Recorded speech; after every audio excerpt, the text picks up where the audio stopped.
Assalamualaikum warahmatullahi wabarakatuh. Pemirsa gapai kemuliaan yang dirahmati Allah.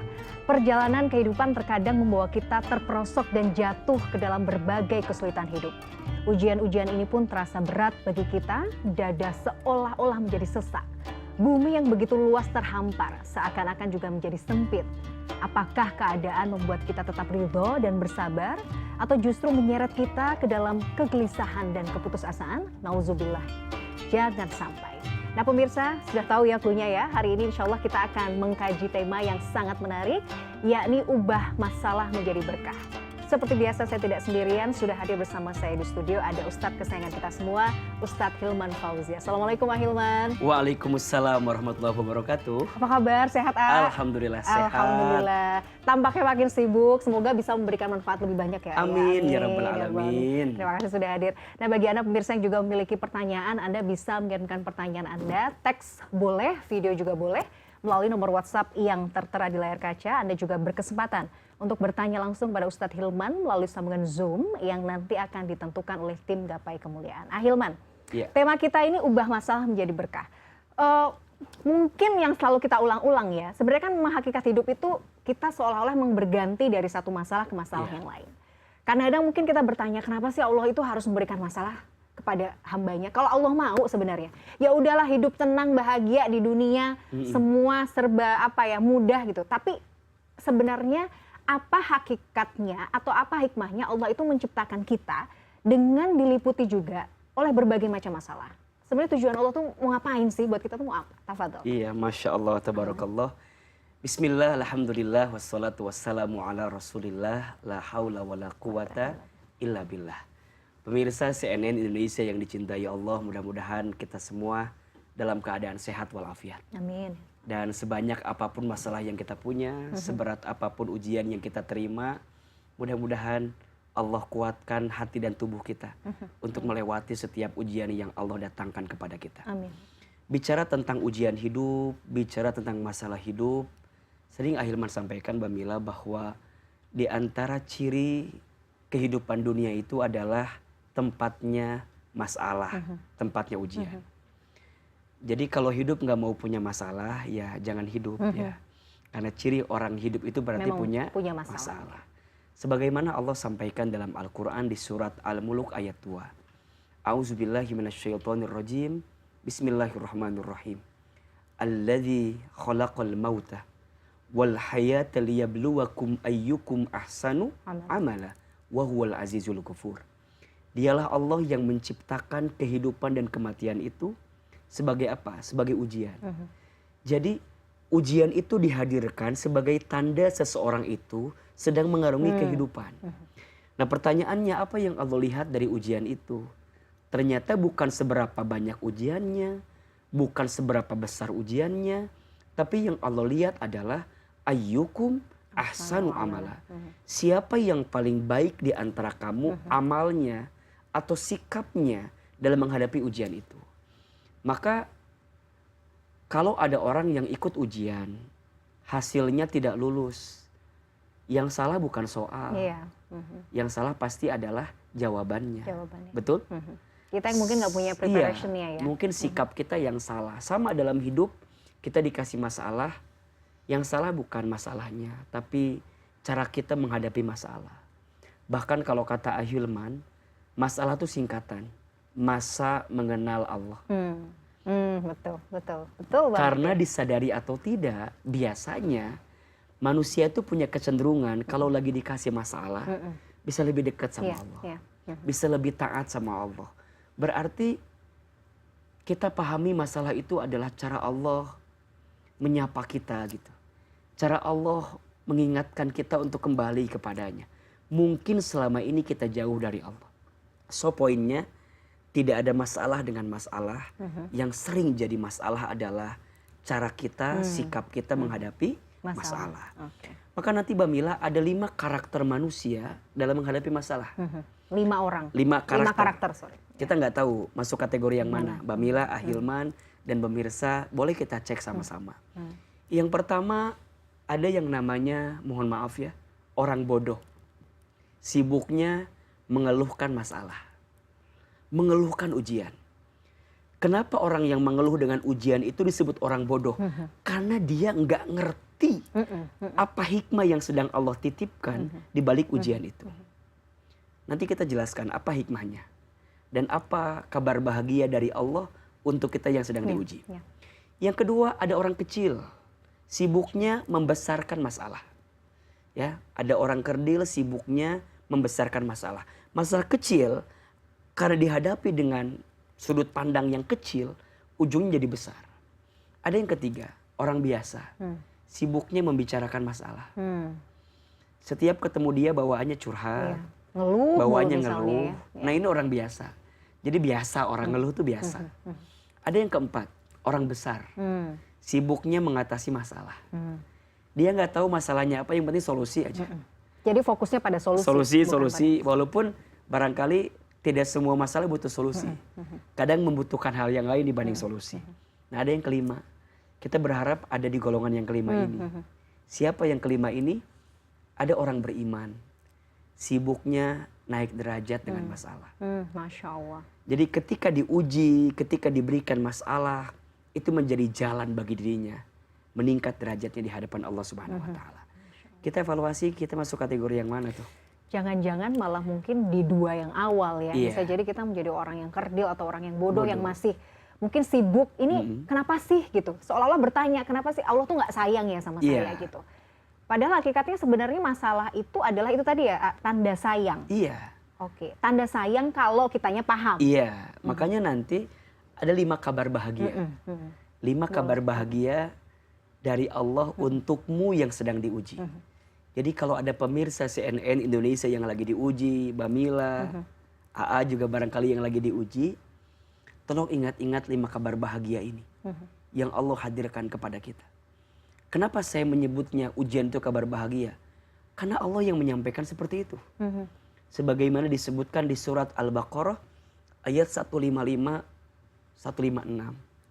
Allah berfirman, Bismillahirrahmanirrahim. Walanabluwannakum bisyai'im minal khawfi wal ju'i wa naqsim minal amwali wal anfusi wath thamarat wa basyiris sabirin. Perhatikan.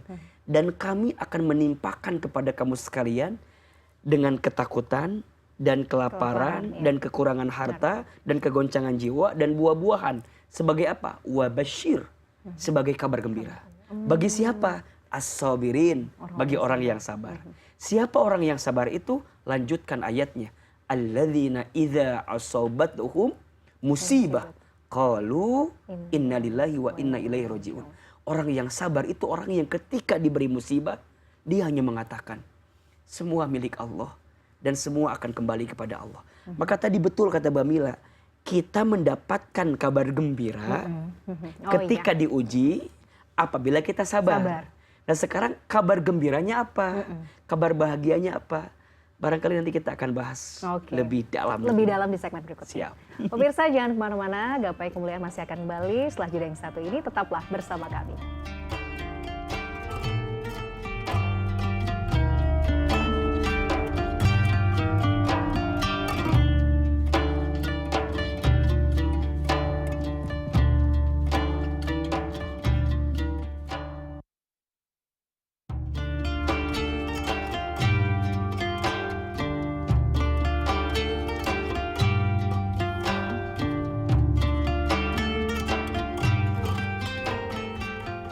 Ya pemirsa, terima kasih Anda masih menyaksikan Gapai Kemuliaan dalam episode Ubah Masalah Menjadi Berkah. Nah itu tadi kita kembali lagi pada penjelasan orang-orang yang sabar itu tadi kan bisa menangkap kabar gembira. Kabar gembira. Nah, silakan dilanjutkan. Iya, ada 5 kabar gembira, ada 5 kabar bahagia yang Allah sedang siapkan bagi kita yang sedang diuji. Yang pertama, orang yang sedang diberi ujian itu adalah orang yang diakui sebagai orang beriman. Disebutkan dalam surat Al-Ankabut ayat 2. Artinya, apakah kamu mengira sudah beriman, sedangkan Allah belum berikan ujian dalam kehidupan kamu sekalian? Maka ada pertanyaan, siapakah orang yang paling beriman itu adalah orang yang paling besar ujiannya? Dan siapa orang yang paling ujian besar itu? para rasul, para nabi, para sahabat, para tabiin, para orang soleh, dan orang-orang setelah itu. Jadi Nabi Muhammad tuh ujiannya banyak. Ya, ya. Dengan ujian yang banyak, hina atau mulia? Mulia. Mulia. Ya. Berarti tidak ada satu orang beriman pun yang diakui sebagai orang beriman kecuali dia lulus dengan ujian itu. Jadi sebenarnya kita tuh wajib gelisah sebenarnya kalau justru kok kayaknya hidupnya tenang-tenang aja, gitu gak sih, A? Iya. Karena itu jadinya kan. Malah kalau kata guru saya, kalau hidupmu nggak disapa dengan ujian, jangan-jangan Allah sedang memalingkan cintanya kepadamu gitu. Dan nauzubillahnya adalah ketika engkau merasa hidupmu tidak ada ujian, di saat yang bersamaan engkau jauh dari Allah. Engkau nggak taat ke Allah gitu. Kamu dikasih harta, tapi hartamu malah membuatmu jauh dari Allah. Kamu dikasih pangkat jabatan, dikasih kelapangan, dikasih semua hal yang barangkali membahagiakan dalam aspek dunia, tapi tidak membuatmu ingat ke Allah. Jangan-jangan Allah sedang memalingkan cintanya kepadamu. Allah iming-imingi kamu dengan yang membahagiakanmu dalam urusan dunia, tapi kamu lupa sama Allah. Boleh jadi Allah sedang tidak mencintaimu. Makanya benar tadi kata Bamila, harus gelisah ya. Iya tuh. Jangan-jangan iman kita dipertanyakan sebenarnya. Iya. Karena nggak ada ujian yang datang dalam hidup kita. Jangan juga malah merasa, oh tenang nih hidup gue tuh kayaknya adem ayem. Wah ini jangan ada yang salah. Berarti ada yang salah nih sama diri kita. Ada yang salah. Makanya nanti kalau orang beriman itu akan memahami everything, segala sesuatu itu adalah ujian gitu. Iya. Karena kan hidup ini semuanya ujian gitu. Kaya, miskin, sehat, sakit, itu adalah ujian. Kaya itu akan jadi nikmat kalau kaya dipakai buat deket ke Allah. Tapi kaya akan jadi musibah yang sebenarnya kalau malah dengan kaya tuh jauh dari Allah. Itu yang azab itu di situ. Itu yang menjadi titik tekan kita. Maka yang pertama untuk yang sedang diuji, pahami bahwa Allah sedang mengakui kita sebagai orang beriman. Itu yang pertama. Yang kedua, orang yang sedang diuji itu sedang dijanjikan surga untuk dirinya. Kenapa?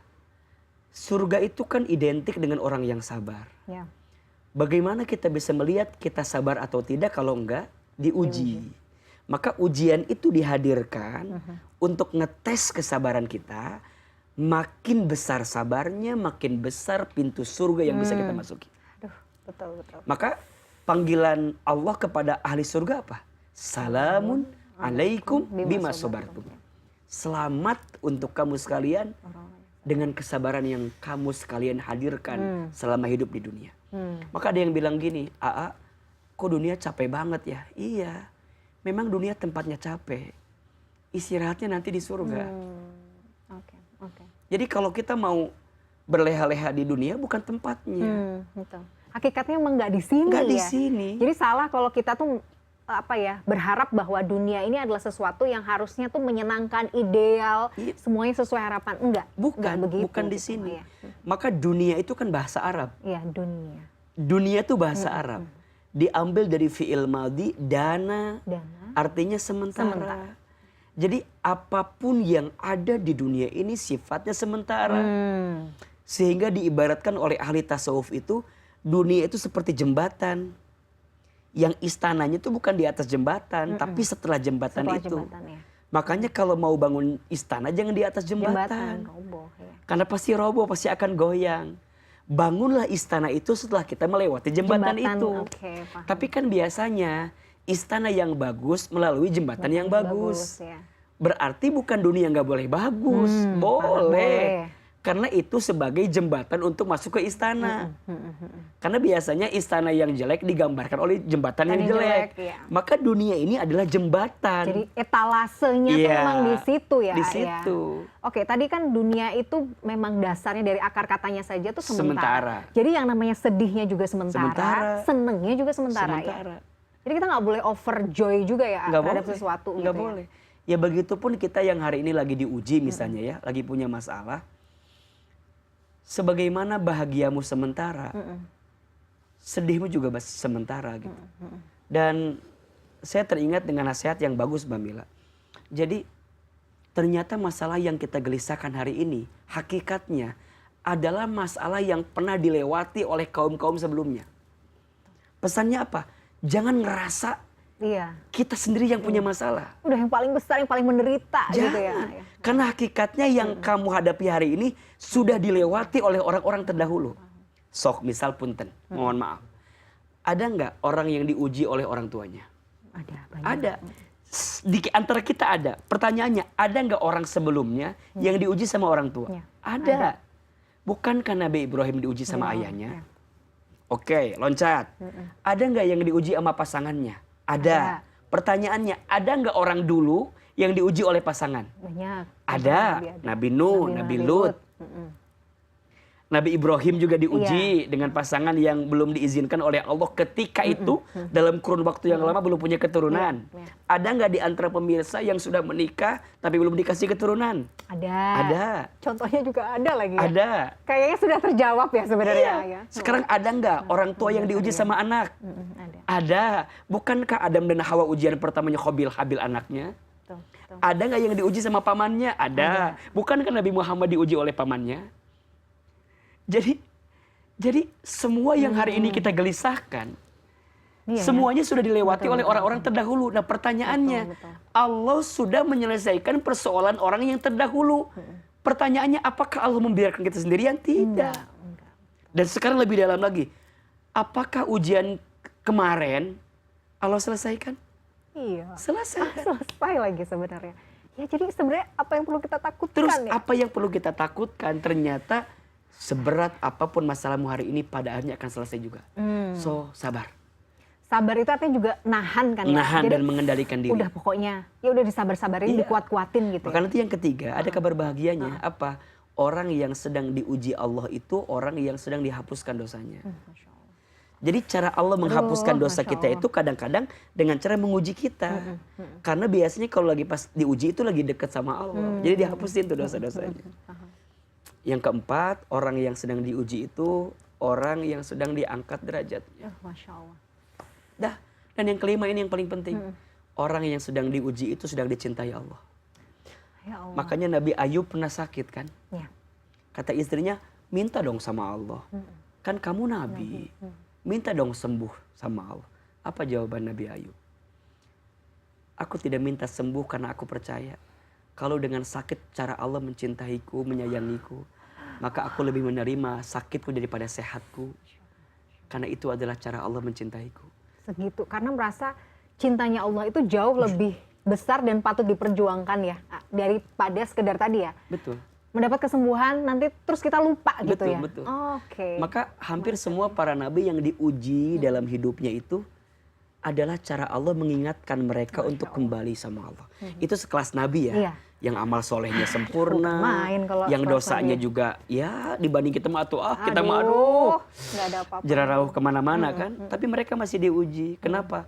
Karena beliau-beliau semua tuh percaya cara Allah mencintai kita adalah dengan cara menguji dalam urusan dunia agar kita kembali kepada Allah. Nah sekarang pertanyaannya, udah diuji sama dunia aja, sudahkah kita lebih dekat dengan Allah atau malah jauh dari Allah? Nah itu menjadi pertanyaan yang harus kita jawab ya. Iya. Dan ketika misalnya sudah tahu jawabannya, sebenarnya itu juga saya melihatnya itu sebagai petunjuk sebenarnya. Betul. Kalau kita sudah tahu jawabannya ya, harusnya itu sign untuk kita segera kembali sama Allah. Betul, setuju. Kalau misalnya tadi ya, ini Masya Allah sekali, dari musibah, satu musibah, ada 5 kabar Bahagia. yang Allah siapkan. Jadi bandingannya nih ya, 1 banding 5. Iya. Kayak jauh banget sebenarnya. Jauh. Jauh banget. Jadi sebenarnya ini malah harusnya tuh kita sikapi dengan dalam perspektif yang lain, kita tuh harus happy ya. Betul. Makanya sekarang begini cara mengevaluasinya. Kita teh kalau dikasih masalah, ingat masalahnya atau Allahnya? Iya, betul. Kita mah lebih banyak ingat masalahnya. Seakan-akan jadi manusia yang paling banyak masalah. Seakan jadi manusia yang paling berat bebannya. Padahal entah berapa banyak yang Allah siapkan kebaikan dari keburukan yang kita terima. Bukankah itu yang Allah janjikan? Fa inna ma'al usri yusra, inna ma'al usri yusra. 2 kali loh Allah sampaikan. Iya. Maka sesungguhnya bersama kesulitan ada kemudahan. Gak cukup sampai di situ. Allah bilang lagi, sesungguhnya bersama kesulitan ada kemudahan. Artinya bersama tuh jalan bareng ya, Bareng. Bukan abis setelah. susah ada gitu Nah, enggak ya? Kenapa kalimatnya ma'a? Kata para ulama, Allah tuh pengen ngingetin ame kita, di balik semua sulit yang kamu rasakan, entah berapa banyak kebaikan yang Allah titipkan. Gitu loh. Emang Allah nggak tahu sakitmu? Tahu. Tahu. Memangnya Allah nggak tahu luka yang kamu rasakan? Tahu. Emangnya Allah nggak tahu kecewa perasaanmu? Tahu. Emangnya Allah nggak tahu keadaan sempit yang kamu rasakan? Tahu. Terus Allah ingin hadir saat sempit itu. Mengingatkan kepada kita. Ada kelapangan yang sedang Allah titipkan di balik kesempitan yang kamu rasakan. Insya Allah merinding. Cuman kadang fokusnya aja. Kita mah lebih senang fokusnya Iya. pada yang sempit-sempitnya. Betul. Yang gak enaknya.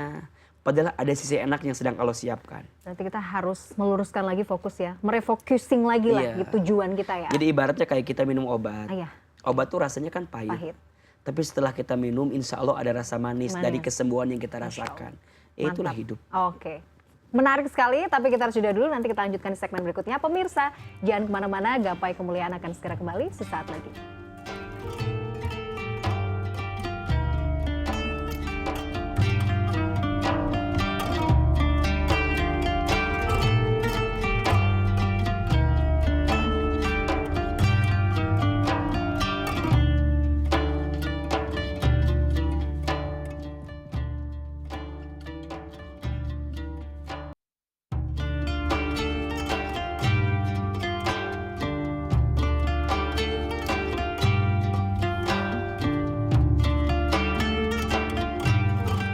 Ya pemirsa, terima kasih Anda masih menyaksikan Gapai Kemuliaan dalam episode Ubah Masalah Menjadi Berkah. Nah Hilman, kalau misalnya sekarang ada saudara-saudara kita yang masih juga merasa masih terpuruk nih. Mau keluar, sebenarnya kan poinnya yaitu kita harus berani bangkit atau ada yang narik lah gitu ya Iya, kira-kira lah gitu. Gimana, apa yang harus dilakukan? Apakah dengan sholat misalnya atau melakukan amalan sholat yang lain harus gimana dulu nih? Iya, maka nanti konsepnya tidak ada masalah dengan masalah. Yang sering jadi masalah adalah sikap kita dalam menghadapi masalah. Nah sekarang gimana ya sikap terbaik agar kita tuh naik derajat dengan masalah.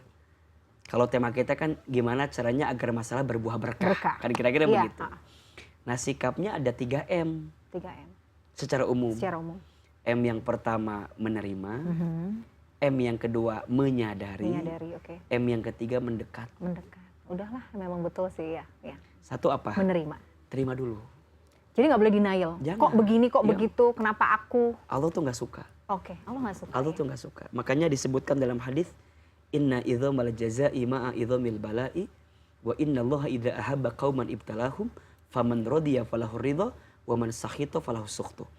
Kata Nabi, barang siapa yang dicintai Allah itu, maka Allah akan segerakan ujian dalam hidupnya. Siapa yang ridho, maka Allah ridho. Tapi siapa yang benci, yang marah, maka Allah pun marah dan benci kepadanya. Maka ridho itu penting. Karena kita akan mendapatkan ridho Allah kalau kita ridho dengan Oke, ketentuan betul, Allah. setuju. Jadi itu timbal balik. Kita ridho dulu, Allah baru ridho. Makanya ayatnya, Oke. ya ayyatuhan nafsul mutmainnah irji'i ila rabbiki radiyatan mardiyah. Radiyatan, kitanya ridho, Ridho, oke. mardiyah, Allah pun Allah ridho pun dengan ridho, kita. oke. Jadi yang pertama tuh menerima. Nanti mungkin pembahasan selanjutnya gimana caranya ridho, nanti pembahasan. Yang kedua menyadari, sadar kenapa ujian itu datang sama hidup kita. 1, sadar diri. 2, sadar dosa. Ada dosa. 3, sadar mati. Udah sih itu. Sadar Lengkap. diri. Sadar diri. Ya kita hamba dong. Ya Allah mau ngapain juga Iya, ya terserah Allah sadar sebenarnya diri. ya. Oke, kita 2, tahu. sadar dosa. Sadar dosa. Pasti ada dosa, ada maksiat yang kita lakukan sehingga mengundang ujian itu datang dalam hidup kita. Surat Asy-Syura ayat 30. Wa ma asobakum min musibatin fa bima kasabat aydikum wa ya'fu an katsir. Dan tidak ada satu musibah pun yang menimpa kita kecuali diundang oleh ulah tangan perbuatan kita. Jadi ada sebagian andil kita pasti itu. Iya, kalau yang buruk itu andil kita. Yang buruk tuh pasti andil Karena kita. kalau yang baik itu semua dari Semua dari Allah. Allah. Oke. Ya. Jadi kalau ada yang buruk tuh pasti ada sesuatu yang pernah kita lakukan. Sehingga Allah hadirkan ujian biar Allah menghapuskan setiap dosa-dosa kita. Wa ya'fu an katsir. Sadar dosa. Sadar dosa. Dan yang ketiga sadar mati. Bahwa hidup kita nggak lama gitu. Terus kita tuh sedang dikasih ujian agar kita ingat mati, nyiapin bekal gitu.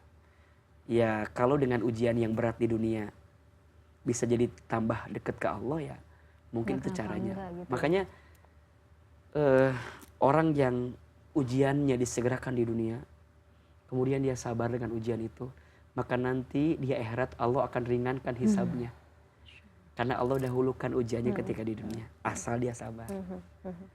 Ya kan? Iya, iya. Makanya ada yang bilang gini, lebih baik Allah segerakan apa yang ingin Allah berikan sama kita di dunia daripada nanti yang selamanya di akhirat. Yang sudah tidak ada lagi yang bisa dimintain tolong kan. Iya. Kalau di sana, kalau di Jadi kan, dunia kita ya masih udah. kita masih bisa berkeluh kesah sama Iya, Allah, iya. ngadu segala macam kan masih bisa nih gitu. Betul. Dan Allah pasti dengar. Betul. Iya, iya. Makanya ya di antara orang yang paling besar pahalanya adalah orang yang paling berat ujiannya. Masya Allah. Makin berat ujiannya, makin besar pahalanya. Dan yang ketiga, mendekat. Mendekat. Yang mendekat ke Allah. Udah, memang itu Jalannya. jalannya. Kalau kita malah menjauh tuh masalah kita nggak kelar-kelar. Gak kelar-kelar. Jadi yang mendekatkan diri kepada Allah, sang pencipta kita, sang pengatur kehidupan kita, dan sang penentu tujuan hidup kita. Masya Allah, mendekat. Tentu ini pembahasannya akan Bisa dalam panjang. sekali, tapi saya kira 3M ini menjadi notes banget untuk kita Setuju. agar masalah berbuah berkah. Oke. Satu, Satu tadi Menerima. menerima dulu, dua, kemudian menyadari, menyadari, tiga, ya harus kita mendekat. Mendekat. Karena itu sudah Allah. solusi dari Sudah. permasalahan kita. Kalau enggak ya bisa hancur berantakan ya hidup kita. Iya. Terakhir, kalau kita lagi sumpah itu tadi, doa apa yang kita bisa panjatkan supaya hati itu jadi lapang? Iya. Saya senang dengan doa di surat Al-Kahfi ayat 10. Ini kan kisahnya pemuda Kahfi yang lagi terkurung di sebuah gua. Analoginya kan lagi sempit nih. Iya, lagi sempit. Lagi Nggak bisa. sesek, lagi sempit, lagi sulit. Maka doa ini bisa kita bacakan. Surat Al-Kahfi ayat 10. Rabbana atina min ladunka rahmah wa hayyi lana min amrina rasyada. Rabbana ya Allah ya Tuhan kami, atina anugerahkan kepada kami min ladunka dari sisimu rahmah, kasih sayang. Jadi walaupun dalam keadaan sempit, kalau itu adalah cara Allah mencintai kita, terima dengan baik gitu. Wa hayyi lana min amrina rasyada. Dan sempurnakan untuk kami dari urusan kami rasyada, jalan keluar terbaik dalam pandangan. Masya Allah, dahsyat. Itu bisa jadi amalan yang AA juga mengamalkannya. Oke, Kan minimal setiap hari Jumat kita Iya. baca Al-Kahfi kan. Iya, betul. Itu bisa kita baca setiap habis sholat, atau minimal seminggu sekali setiap hari Jumat. Kalau lagi sesek ya, lagi Ya udah. sempit, diulang-ulang Diulang, aja ya diulang. ayah. Siapa tahu hatinya juga bisa lebih lega, lebih lapang. lega. Masya Dan Allah. lebih Allah tunjukkan jalan terbaiknya. Masya Allah. Ahilman, jazakallah Sama-sama. khair. Terima kasih ilmunya, terima kasih waktunya hari ini luar biasa, banyak sekali hikmah dan juga manfaat dari apa yang disampaikan. Sehat selalu ya, Ayah. Amin, amin, ya Jadi rabbal bisa alamin. mampir terus dan bisa berbagi dengan kita semua. Pemirsa, tidak terasa usai sudah perjumpaan kita dalam program Gapai Kemuliaan hari ini. Semoga kajian hari ini membawa manfaat, kebaikan, dan Allah Azza wa Jalla senantiasa mudahkan kita semua untuk menuntut ilmu agama. Amin ya rabbal alamin. Amin. Terima kasih atas perhatian Anda. Saya Meladia Rahman dan juga Ustadz Hilman Fauzi undur diri. Insya Allah kita akan jumpa lagi pada episode yang akan datang. Subhanakallahumma wa bihamdika asyhadu an la ilaha illa anta astaghfiruka wa atubu ilaik. Assalamualaikum warahmatullahi wabarakatuh. Waalaikumsalam warahmatullahi wabarakatuh.